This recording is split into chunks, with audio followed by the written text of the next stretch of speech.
Hello mga kababayan! Hello sa buong mundo! Ito na naman ulit. Kain tayo ng breakfast.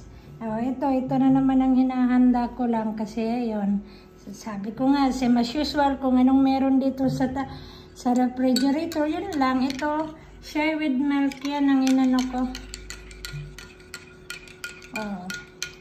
Tapos ayan, orange.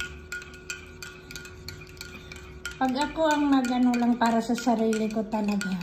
Tapos lalo na pag may time ako yung hindi ako nagmamadali. Ito, maghanda-handa ako kung ano lang ang gusto kong maisip na maihanda para sa sarili ko. Para makakain. At saka tapos na kasi ako naglilinis doon sa balkon na maliit.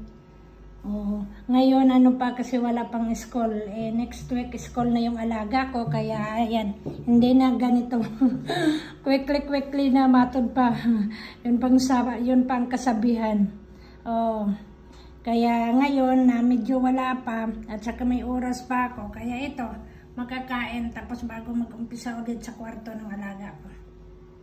Slight lang muna kasi hindi naman masyadong marumi ang loob ng bahay maliban sa mga place na hindi ko lagi talagang nagagawa araw-araw. Okay? Sige, kain tayo ulit. Make it sure that you take your breakfast before you start working, or coffee with milk, or biscuits. We are not the same kasi ng test. Yung iba naman ayaw mag-almusal ng maaga, yung iba naman mag-almusal ng maaga bago mag-work. O yung pumapasok sa school, na nag-start na ng school, kain talaga, eat. Before you go to school, you must to make sure that you take your breakfast and stomach. It makes happy.